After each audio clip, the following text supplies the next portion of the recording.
Bienvenue les Gémeaux, nous allons parler dans cette vidéo de votre évolution sentimentale, de la blessure éventuelle que vous traînez à l'heure actuelle, que vous pourriez travailler en tout cas à travers ce qui se présente au niveau sentimental et également de la meilleure attitude à adopter pour être aligné. Alors c'est une séance qui est générale, elle s'adresse aux Gémeaux, solaire, lunaire, ascendant, mais étant générale, elle peut ne pas parler à tout le monde. Je vous remercierai donc de garder uniquement ce qui résonne et puis de laisser de côté si cela n'évoque rien pour vous. Étant donné que de plus, je vais tirer un petit papier, j'ai préparé des petits papiers comme pour les autres signes, je vais tirer une thématique, donc ça va vraiment cibler certaines personnes et pas d'autres. Ne vous polluez pas, hein, si ça ne vous parle pas, n'allez pas vous mettre en tête certaines choses qui n'ont pas lieu d'être. Alors, écoute davantage ton partenaire, je l'ai déjà tiré pour un autre signe, les Gémeaux. Nous allons parler ici d'échanges avec la personne qui partage votre vie ou qui va rentrer dans votre vie. Ça peut être des conseils également à venir. Alors, nous allons directement rentrer dans le vif du sujet, l'évolution sentimentale pour les Gémeaux, solaire, lunaire, ascendant. Qu'est-ce qui se passe en ce moment ? Qu'est-ce qui fait que vous seriez peut-être pas suffisamment à l'écoute? Et il y a un avertissement, hein, on vous demande de le faire. Vous avez peut-être de quoi tirer profit, et très certainement même, de cette écoute. Ne pas être auto-centré. Hein. Parfois, on a tendance à oublier qu'on est deux. Et puis, on s'écoute, on écoute ses besoins, puis on n'écoute pas ceux des autres. Ou du moins, les avertissements qui peuvent être émis de manière subtile, qu'on n'entend pas. Et puis après, on arrive à des finalités qui peuvent être bloquées. C'est en ce sens qu'il y a un intérêt d'écouter le partenaire. Alors, pour les Gémeaux, évolution sentimentale, d'où est-ce que vous venez, où est-ce que vous en êtes et vers quoi vous allez?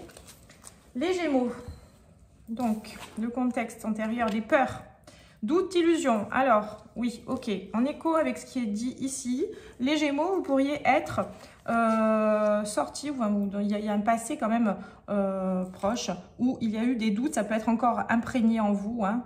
On peut être encore sur une phase de doute, d'illusion. On se trompe, on interprète mal certaines choses. On peut être un peu dans la parano, les Gémeaux, d'accord? On a des angoisses, que la personne nous échappe, que la personne nous la fasse à l'envers. On peut avoir ce genre de schéma-là. Et en ce sens, on vous demande d'écouter parce que la personne peut vous donner des avertissements sur des comportements que vous avez qui ne conviennent pas. Ou alors tout simplement sur des besoins qui ne sont pas entendus. Soyez en mesure d'ouvrir, écoutez, prêtez plus attention à ce qui est dit.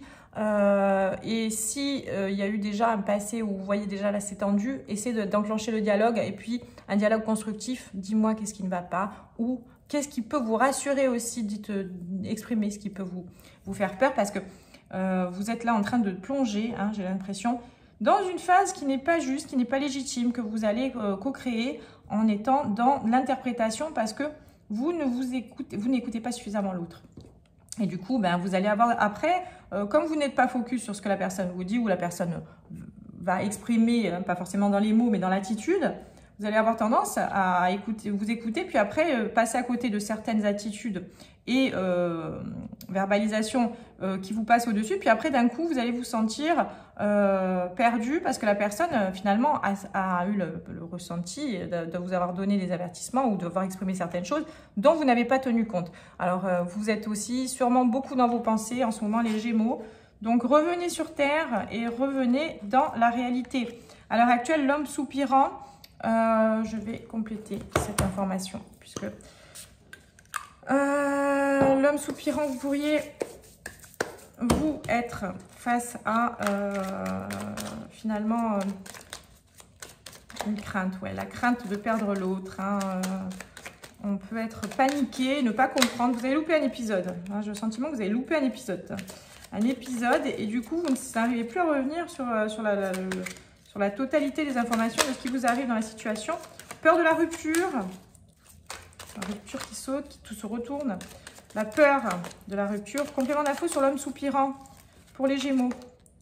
L'instabilité. Et oui, hein, finalement, ben, on peut être face à des situations où vous êtes accroché, vous avez peur que la personne vous échappe, on a peur de la rupture. On sent que les choses sont instables parce que vous n'écoutez pas. C'est très lisible là. Hein. Il y a des peurs. D'un coup, on panique, hein, vous paniquez et la situation est instable.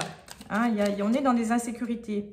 Complément d'infos sur l'instabilité pour les Gémeaux. La maison, oui, là, le couple, là, ça s'adresse vraiment aux Gémeaux qui sont dans un couple. Vous aimez votre partenaire et vous avez peur que la personne vous échappe. Vous avez l'impression que vous avez une personne qui se situe, qui vous insécurise, mais ça vient beaucoup de ce que vous n'avez pas écouté, ce que vous n'avez pas perçu. Donc, ça n'est pas grave. On va voir de toute façon vers quoi ça va, puisqu'il y a deux options. Est-ce que les options sont opposées ou est-ce qu'elles convergent vers la même...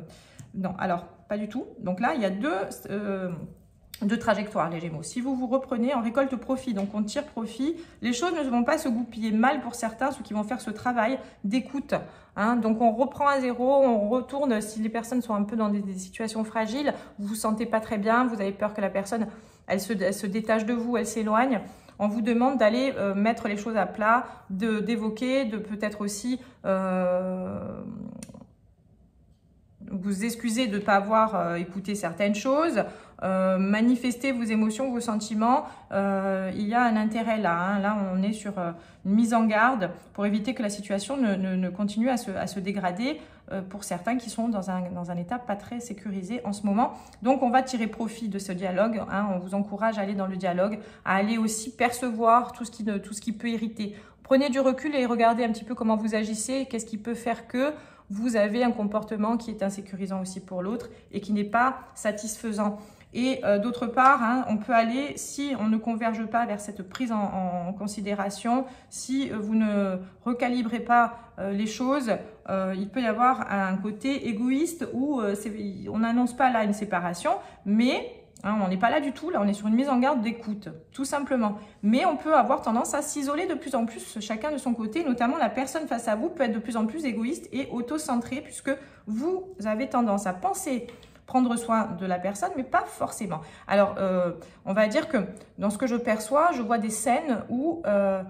vous êtes tellement dans vos pensées, là il y a des Gémeaux qui peuvent être aussi préoccupés par leur carrière professionnelle, par plein d'autres éléments, ou les enfants, ou plein d'autres aspects qui sont pas forcément contrariants, mais qui quand même prennent beaucoup d'énergie, et vous délaissez un peu le compagnon et l'attention. Et puis quand vous voyez que d'un coup ça vous saute aux yeux, qu'il y a une attitude insécurisante de la part de l'autre, là d'un coup vous paniquez, parce que vous dites oh mince, qu'est-ce qui se passe, j'ai loupé un épisode, qu'est-ce que j'ai fait de mal? Donc il va falloir parler. Donc vous avez tendance à être un peu trop vous dans votre monde et pas assez dans la réalité, ce qui fait que vous passez à côté de ces infos. Voilà, donc revenez, hein, on s'ancre les Gémeaux. Qu'est-ce que cela? Quelle est la blessure ou l'émotion limitante pour les Gémeaux qu'on vous demande de travailler en ce moment? Les Gémeaux, la blessure, l'émotion limitante pour les Gémeaux. Les Gémeaux solaires, lunaire, ascendant, la blessure, l'émotion limitante. Alors, c'est un tirage, une séance qui se complète avec les autres signes qui vous concernent, solaire, lunaire et ascendant. Les Gémeaux, la trahison. Et oui, mais alors les peurs. On va dire que vous avez peur de la trahison, mais vous ne faites rien pour rester focus sur le fait à l'heure actuelle, vous n'avez pas fait, hein, c'est ceux qui se sentent concernés, puisqu'on vous demande d'écouter davantage le partenaire, vous avez tendance à le délaisser peut-être un peu ou la délaisser un peu. Et donc, on vous demande, si vous avez tant peur de la trahison, faites en sorte aussi d'être focus sur la personne, parce que la trahison, elle peut être provoquée par aussi un détachement, un manque d'attention envers l'autre. Quelle est l'attitude la plus... et puis la trahison, elle fait écho avec ses peurs, hein. Parce qu'après, d'un coup, vous êtes là, oh mon Dieu, puis vous pouvez vous retrouver face à quelqu'un qui va vous dire, ouais, bon, attends, moi, quand je te disais que ça allait pas, ou quand il y a quelque chose qui me dérangeait, tu n'en tenais pas compte, alors maintenant, il ne faut pas venir pleurer et me demander d'être toujours investi autant que je l'étais avant. Donc, on peut vous demander, on peut vous reprocher d'être trop détaché, vous ne vous en rendez pas compte parce que vous aimez la personne. Mais comme vous êtes souvent dans vos pensées, vous passez à côté du bien-être de l'autre, hein. Ça peut, c'est à entendre en tout cas. Quelle est l'attitude pour les Gémeaux solaires, lunaire, ascendant la plus alignée à adopter? Quelle est l'attitude pour les Gémeaux la plus alignée à adopter dans ce cas de figure? Les Gémeaux solaires, lunaire, ascendant. Le 9 de Pentacle. Alors, soyez en mesure d'avoir confiance. Alors, vous aimez beaucoup intellectualiser les choses aussi, les Gémeaux, discuter, dialoguer, etc. Mais quand vous le souhaitez, vous, parfois la personne veut aussi dialoguer et c'est des moments où vous n'êtes pas disponible. Et en ce sens, on va vous demander de vraiment faire preuve de cet altruisme, hein, de penser aussi, vous mettre on peut reprocher après par la suite à l'autre d'être égoïste quand ça ne vous convient plus, mais vous pourriez l'être parfois sans vous en rendre compte. Donc soyez davantage dans l'échange et aussi tenez compte du fait que la personne peut vous apporter des choses. Elle peut être intéressante aussi dans l'enrichissement, la construction, l'apprentissage de pas mal de choses. Donc soyez plus dans l'expression de vos meilleurs aspects, à savoir la curiosité, hein, vous voulez toujours apprendre des choses, vous êtes curieux de tout, eh bien ouvrez-vous, recréez une complicité en ce sens dans le dialogue avec la personne et accordez-lui de l'intérêt. Ne vous positionnez pas toujours comme étant le maître à bord, celui qui sait davantage ou qui n'a plus d'intérêt à dialoguer avec la personne puisque la personne, vous avez décrété que de toute façon c'est acté. Non, la personne, il y a un besoin de renouveau aussi dans l'échange intellectuel ou du moins émotionnel, hein, des ressentis, etc. Vous m'aurez compris. Voilà ce que je peux vous dire comme avertissement sur cette interlude de passage entre le mois de mai et le mois d'avril. Pardon, le mois d'avril et le mois de mai. Ouh là là. On ne revient pas en arrière, on avance. Donc, vous voyez, moi aussi, je suis imprégnée par vos énergies. Je suis un peu la tête ailleurs dans les étoiles. En tout cas, je vous fais confiance, hein, vous êtes un signe qui rebondit toujours, vous n'y laissez pas souvent des plumes, alors tenez compte de ce conseil pour vous épanouir au mieux dans cette relation. Écoutez votre partenaire. Je vous souhaite une très bonne soirée et je vous dis à très bientôt les Gémeaux.